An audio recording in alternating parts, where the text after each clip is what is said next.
hit him in his forehead, he hauled upon his thigh. Where did it come from? Let's go back to King Tutankhamun shrine. Sun rising upon him, hits his pineal gland. He halts upon his thigh because he's met God face to face. Where you see it ends up right here in Genesis chapter 32, verse 31. And as he passed over pineal, the sun rose upon him. He halted upon his thigh. Taken from your African ancestors' shrines right here.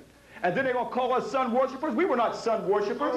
The sun was the key energy to activate the spiritual consciousness of the pineal gland so we can see God face to face. And in anatomy courses today, they tell you that the pineal gland has no purpose. May not have no purpose for white folks, but it definitely has purpose for black people because it has melanin inside of that melanin. There is the melanin of the first people on the planet Earth. This is the living perpendicular of the rising up and the resurrection again long before some harem of death. Let's go on and see, brothers and sisters, our brother coming between Ra, showing the key energy to activate the pineal gland that we even took to India. That's why we put the red dot right in the middle of our head, showing this was the seat of the soul. This was corrupted by the Rosicrucians and others.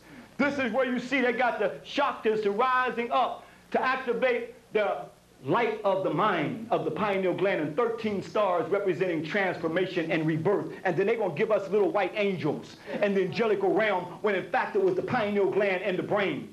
This was the concept that they set up in 1776. Whenever you begin to question something,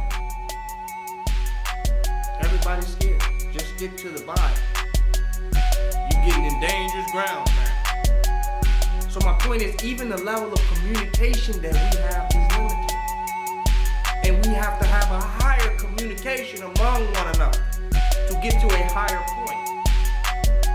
Our people got us stuck still arguing the books with them. That's stuck. How we gonna get to building pyramids? How we gonna get to communicating on a higher frequency if we're still arguing over the books? If we're still debating scriptures with them? Even the most conscious of people are trying to find what the origin of the Bible is. Fuck the Bible. They will come and tell you that the Bible originated in Africa. You know, there was no Bible in Africa. The Bible did not originate in Kemet. There was no damn Bible in Kemet. They got this from Kemet. They didn't get that from Kemet. They completely made that shit out of thin air. Because if it is not what they got it as, it has become something else. That's like somebody taking your food and sit it out for 20 days and stir it all up and bring it to you and you eat it because you say, well, they got that from your food. That's something else now. That ain't my food no more. You didn't get that from here. It became something else in another moment. But they so attached to Christianity that they got to study its African origins. Just let the shit go and study Africa. Study African religions. Get into voodoo.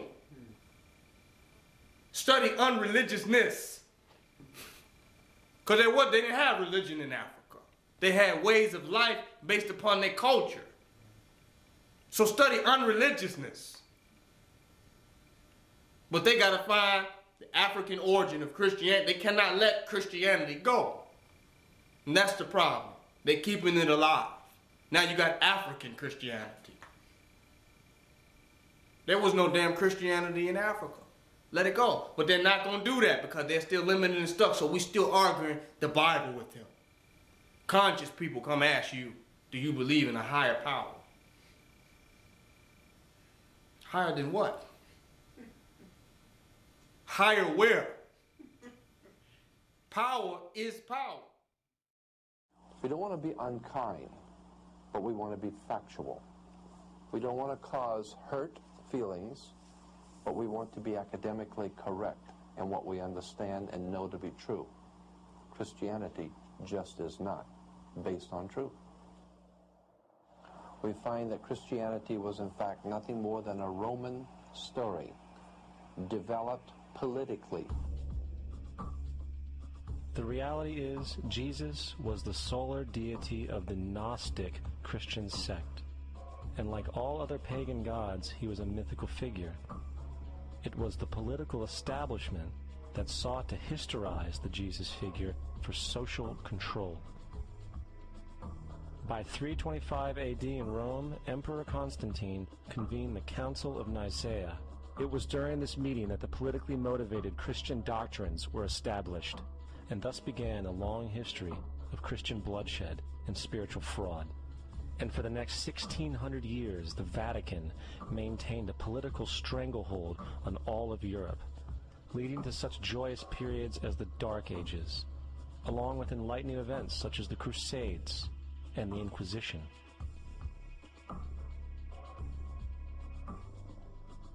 Christianity, along with all other theistic belief systems, is the fraud of the age.